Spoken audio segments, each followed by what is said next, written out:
दोस्तों 30 क्वेश्चनों की सीरीज है जिसमें पेडागॉजी से संबंधित सारे क्वेश्चन हैं।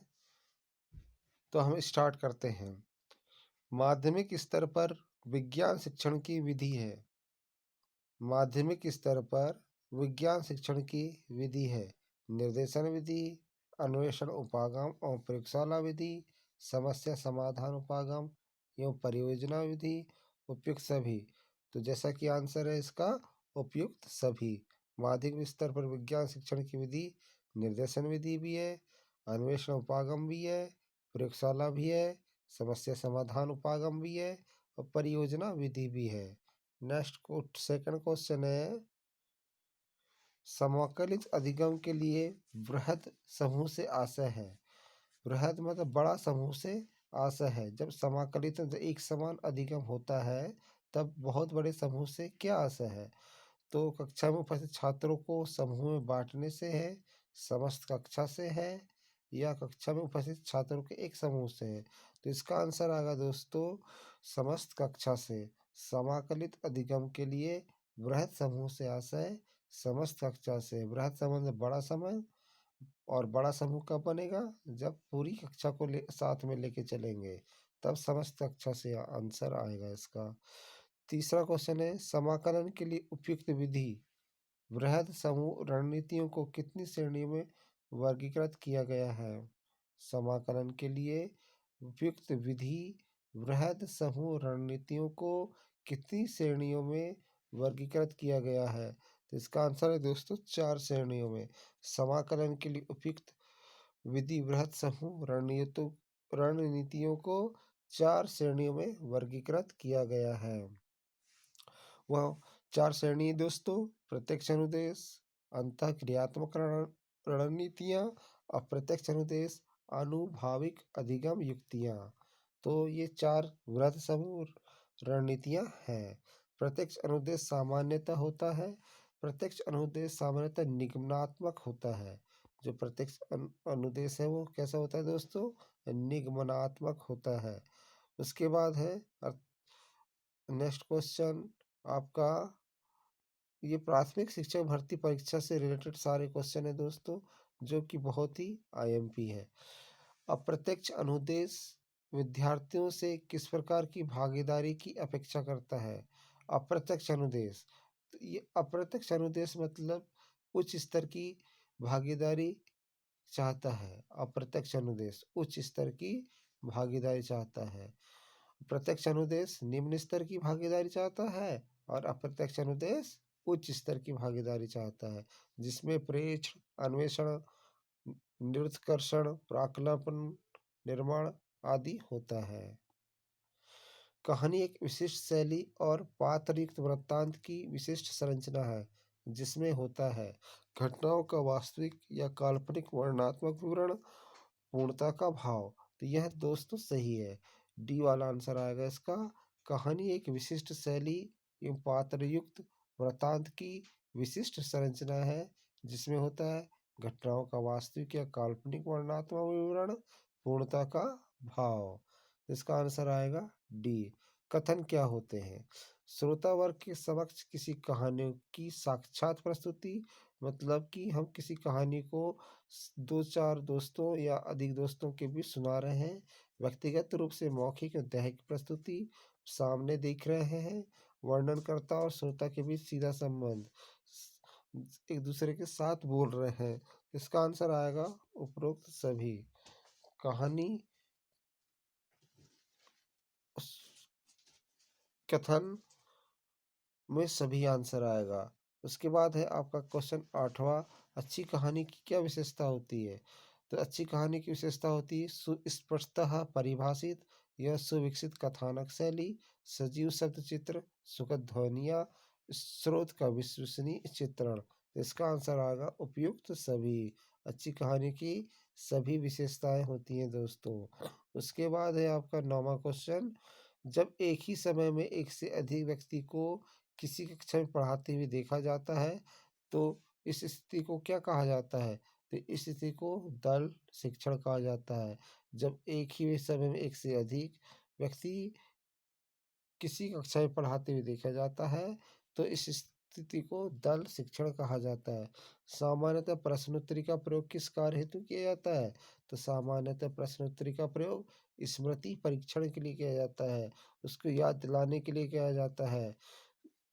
तो सामान्यतः प्रश्नोत्तरी का प्रयोग किस कार्य में किया जाएगा? स्मृति परीक्षण में। प्रश्नोत्तरी के कितने दल होना चाहिए? प्रश्नोत्तरी के 3 या उससे अधिक दल होना चाहिए, तभी हमें प्रश्नोत्तरी हमारी सक्सेस होगी। समस्या समाधान को क्या कहते हैं? समस्या समाधान को दोस्तों अप्रत्यक्ष अनुदेश कहते हैं। समस्या समाधान को अप्रत्यक्ष अनुदेश इसलिए कहते हैं क्योंकि हमारा केंद्र बिंदु समस्या की अंतर वस्तु न होकर समस्या समाधान की प्रक्रिया होती है, क्योंकि उसी का सर्वाधिक महत्व है। समस्या समाधान को अज्ञात का सर्वोत्तम संभावित उत्तर प्राप्त करने के लिए उपयुक्त प्रक्रियाओं द्वारा परिभाषित किया गया है। संकल्पना अर्जन मॉडल सहायक होता है ज्ञान वृद्धि में, सूचनाओं को संसाधित करने में, विश्लेषण में। उपयुक्त में से कोई नहीं, तो इसका आंसर आएगा दोस्तों दूसरा। संकल्पना अर्जन प्रादर्श मॉडल सहायक होते हैं सूचना को संसाधित करने में, सूचना को लागू करने में।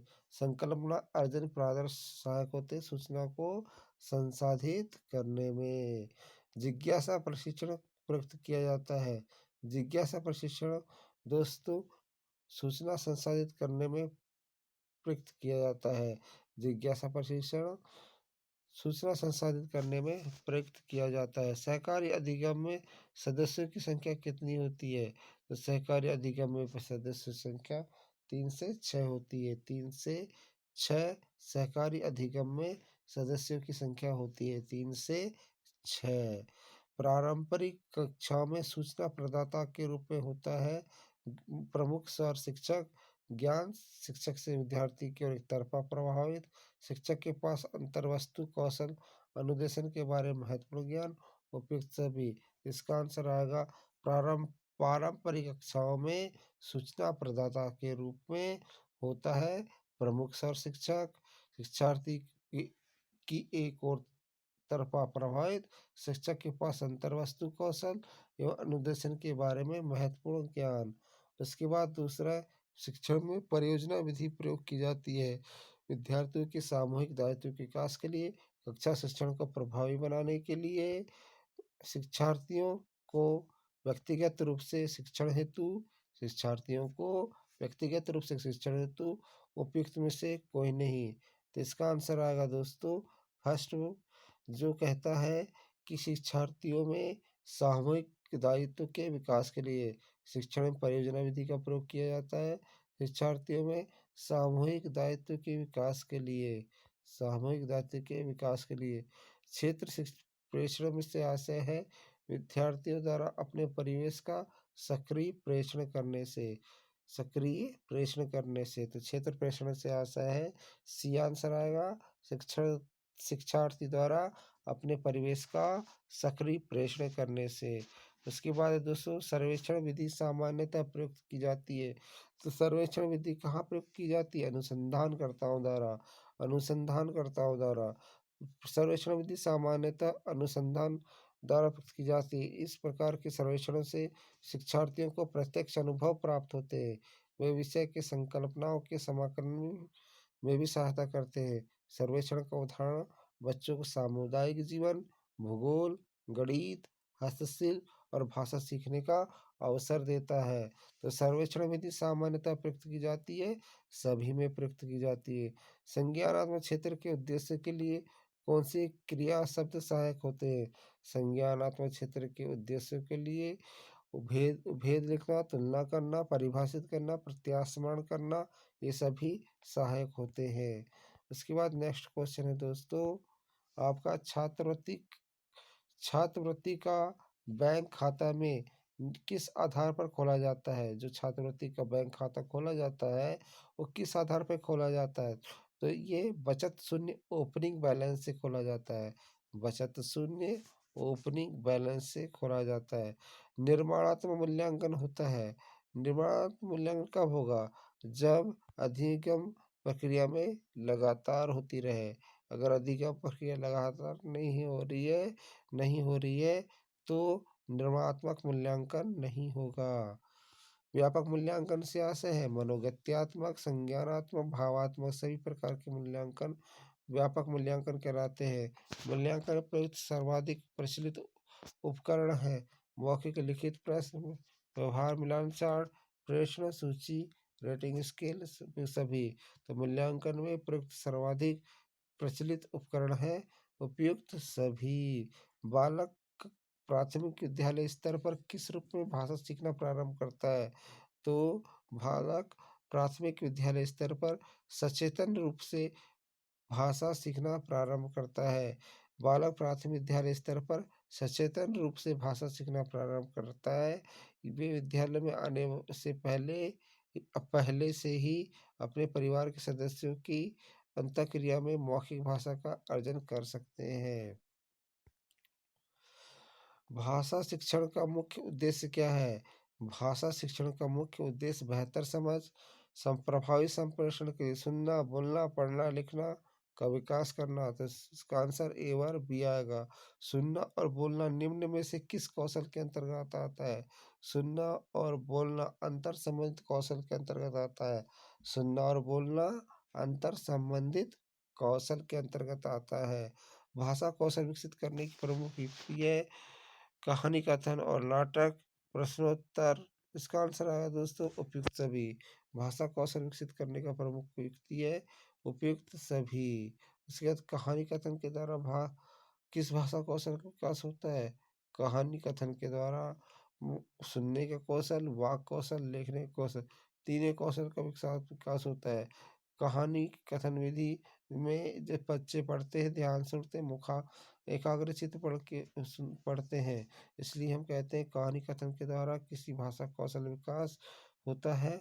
सुनने का कौशल, वाक कौशल, लेखन कौशल उपयुक्त सभी। शब्द निर्माण खेल में किस भाषा का कौशल विकास होता है? तो शब्द निर्माण खेल में समझना कौशल, बोलना कौशल, बोधन कौशल उपयुक्त सभी भाषा कौशल का विकास होता है। Thank you.